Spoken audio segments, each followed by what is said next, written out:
Hello there everyone, welcome to another video on the channel, welcome to another Gran Turismo 7 opinion piece where we're going to do, I guess, an experiment of sorts because we are going to reveal the true potential of Gran Turismo 7. And the way we're going to do that is we're going to take one car and we're going to take one track and we're going to see just how much variety we can get out of a very, very limited content.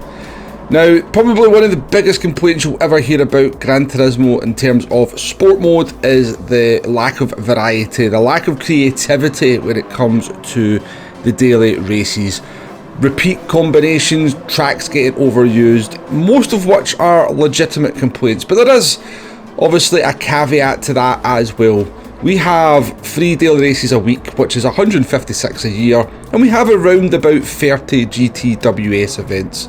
So in total, sport mode encapsulates about 180 races a year. Now in terms of track locations, there's around about 30 locations, around about 100 track configurations in Gran Turismo 7, but if we just reduce it down to track locations, around about 30, by my very simple maths, that means that over the course of the year, we're going to have to visit each location at least 5 times. And I think most people would agree that you would rather visit Spa more often than something like Tsukuba. Now, as I said, I'm not making excuses for the tracks being overused, but there is, at the end of the day, a certain limit of tracks, and they're going to have to be repeated over the course of the year. Now, this isn't necessarily a Gran Turismo 7 problem. In making this video, I took a look over the last 12 months on iRacing, and if you were to race the 3 most popular racing series on iRacing, IMSA, GT3 Fixed and say the Mazda touring cars, then you're going to be driving Spa and Daytona quite a lot. Let's just put it that way. But the idea of this video is that I want to show that with one car and one track, just how much variety we can get out of this game, because GT7 has a couple of things up its sleeve. Now, the one car we're going to pick for this is going to be a very humble GT86 from 2015 and Toyota. And we're going to take this one car and we're going to use what Gran Turismo 7 allows us to do in the game, and we're going to make it into many, many different cars. Because if we go into the tuning shop and we buy every single part that's available, or just about every single part that is available, we can now use these parts in conjunction with the customization options that are in the game. So like new wings, splitters, we can put little bits and pieces on the car. Using the tuning shop, using the customization, we can take one car and we can make 5 very, very different cars, not just in how they look, but also on how they perform. So I have taken this one very humble car and I have bought all the parts and I have made 5 different builds, going all the way from low performance with 148 brake horsepower all the way up to max performance, which has 411 horsepower and actually can lap the track that we're going to pick in something similar to a Group 3 car. Now, in terms of our one car, we're sorted. We've managed to make that into many different cars, but we can't quite do the same with the track. The track we're going to use is going to be Autopolis Short Course. As I said, we can't quite customise it in the same way as we can our single car, but we do have lots of different times of day to play about with. We have lots of different kind of weather conditions, and we also have dynamic weather here at Autopolis as well. So we can take one track and make it look very different, and we can make it drive different in terms of the weather. So what I'm going to take you through next is I'm going to take our one car, we're going to take our one track, and we're going to have 5 very, very different races. And I'm going to take you through just the settings and what the idea was behind each race as we go forward. So we're in our low performance build car here. We've got 148 brake horsepower, we're on comfort mediums, 13 laps, tyre wear at ×5, fuel at ×5. There's no mandatory rules in this one. We've got a grid start and I've just set the weather to random. Now I have set this one up deliberately to be very boring, just a sprint race. We're in a low power car, the racing should naturally be pretty close together and there's no pit stops because people do like sprint races at the end of the day. 13 laps takes us just over 20 minutes as well. Really the idea behind this one is just to have a nice close race. The cars are low powered, there's not going to be too much splitting up of the field. Moving on to our next race is going to be our stock performance build. So this is a 20-minute race, we've changed it to the timer. We've got a grid start, tyre wear at ×4, fuel at ×7. No mandatory rules in this one, but we have set this one up to start off in the dark, in the wet, and there's then going to be a drying track. So that's going to be the the USP of this race. We start in the wet. It can either stay wet, or the track can dry up. The weather is set to random after the wet start, but as you're going to see, this one, the track is going to dry up, and we'll set the time progression so that we're not driving in the dark the entire time. Because I don't know about you folks, but I don't often like driving in the dark too much. It's okay for a few laps, but yeah, I pay to see the graphics in racing games, so driving at night is not really my bag. But we're going through the field here, obviously on the comfort soft tyres for this one. So this is our stock performance build. I wanted to make the car just a little bit better than the low performance build. We put a little bit of more aero on it just to give it a slightly different look in terms of like the smallest wing at the back and maybe some side skirts. But yeah, pretty much stock performance this one is set to. And as you can see, as we jump forward here, the track has dried significantly. We've got a drying line, and we've got a lovely sunrise there to look at as well, with the time progression being set to develop the track, because as I said, I don't really want to drive in the dark too much. So let's just bring this one home. As I said, nothing particularly dramatic about this race. The kind of unique feature was that wet start. That's what differentiates it from some of the other races that we are doing. Moving on to the sports performance build, we've got a grid start for this one. We're on the sports mediums. Tyre wear is at ×6, fuel is at ×10. There's no mandatory rules. There's random weather in this one, and the kind of feature of this race is that there is very significant fuel saving required. The tyres are going to wear around about 50%, but the feature of this one, and it's not everybody's favourite thing obviously, but the feature of this one is that there is some pretty hefty fuel saving required to get the car round without making that pit stop. As I said, not everybody's cup of tea, but gives the race a different dynamic to some of the other races we're doing. Performance of the car is a good bit higher as well. We were doing like 130, mid 130s in the low performance, mid 120s in the stock performance I think, and now we're down into like 120s here. So the car performing much better, a lot more grip, a lot more like a race car than the previous couple of builds. So just a slightly more exciting car to drive. Obviously we've got this one set to 20 minutes as well, so gives you that kind of little, are you going to have enough fuel, because like how many laps is the race actually going to run, so you've obviously got to watch that fuel, manage that fuel to that extent as well. So that was the feature of this one. And obviously you've got that dynamic time of day. There was random weather in this one. The weather did actually come at some point in the race. It only drizzled in the mid part, but that is our sports performance build race. Main factor about that one is the fuel saving.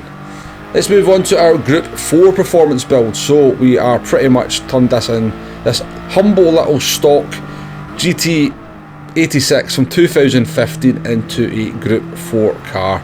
Rolling start for this one, very traditional, just going pretty much down the standard kind of multi-tyre compound race with racing mediums and racing hards. We've got tyres at ×4, fuel at ×6. There is a mandatory pit stop in this one. The weather is random, and there's lots of strategy options in this one, because you can basically do, you know, the vast majority of the race on one set of medium tyres, but you obviously have to watch that fuel as well. So fuel's good for about 11-12 laps. If you want to maybe stay out on those medium tyres, you could do some fuel saving. The fuel save to make your pit stop a little bit shorter. You want to run as many laps on the medium tyres as well, but there is a crossover point where the hard tyres are actually a little bit better. So yeah, lots of strategy options in there. You're always going to have to keep an eye on that weather. What's the weather going to do? The fuel multiplier, the fuel rate is quite slow, so saving fuel is going to be beneficial. Yeah, just lots of little nuances to this one in terms of strategy to try and give you different things that you can do. And obviously we've got the time progression on as well, because it's nice to see the clouds change, it's nice to see the sunset, it's nice to see the sun rise.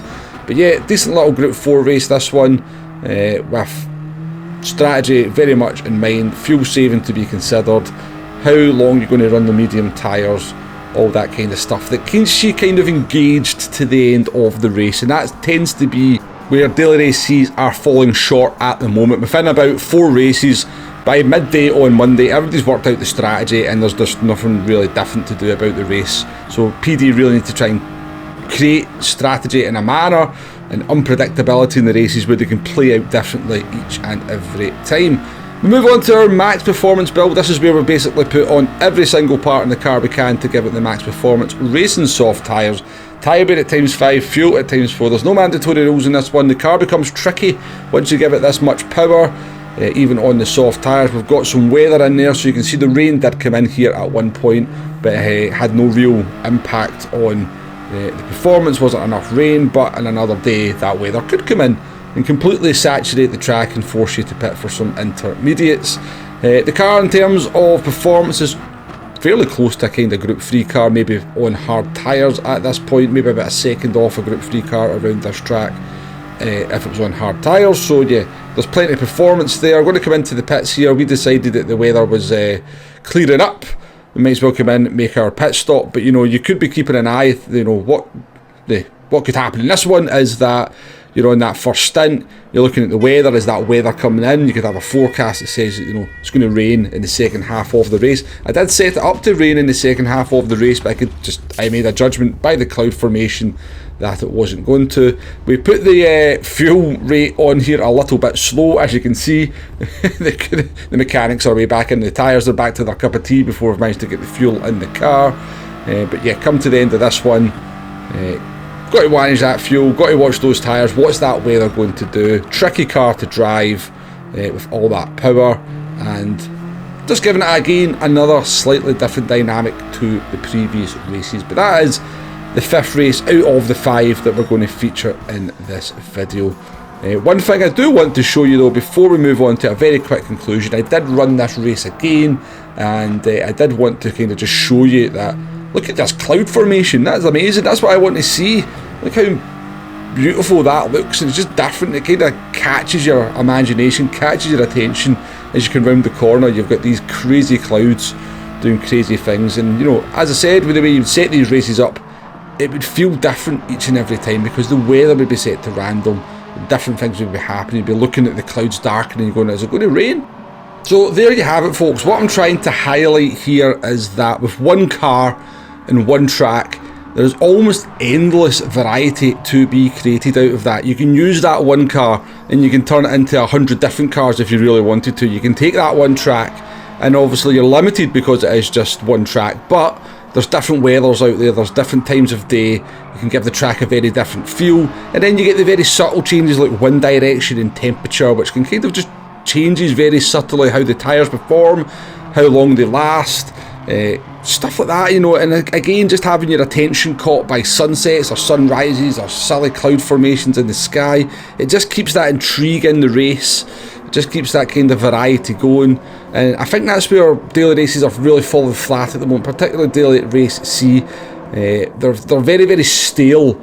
They're not using the settings anywhere near to their full potential, and so within a couple of hours the races are worked out, and there's nothing different to do, and it's just Groundhog Day as you do the same thing over and over and over again in the race. If they need to kind of start using the random elements of the game to give you that kind of feeling as the race goes on, that you don't really know what's going to happen. Is there still potential for something to happen? That's what I would be looking to create in a daily race C to keep people interested. I have to say, the biggest disappointment for me in Gran Turismo 7 Sport mode has just been that lack of evolution between Gran Turismo Sport to Gran Turismo 7. And in many ways things have devolved, which I've mentioned numerous times before, but I would just like to see something different happen. I mean, it's never going to happen, but you imagine PD put out a daily race and went, this is going to be the car and this is going to be the track, but we have made 5 different races out of that car and track, like I've done here, and we're going to cycle through them every half an hour. Or you could have like a voting system where 2 of them become available and people vote for what the next one's going to be.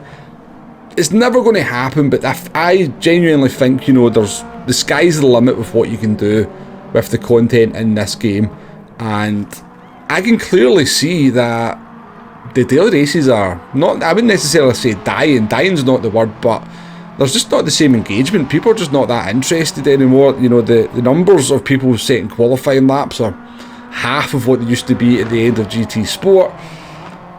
They have to do something, I think. They have to kind of buck the trend. They have to get out there and try and just make something different happen. Whether this is the solution, probably not. It's probably a little bit too much work for them, but this is the potential of the game. But I'll leave you with that, folks. I'll leave you with that food for thought. Let me know what you think of the video in the comments. I always like to read your comments.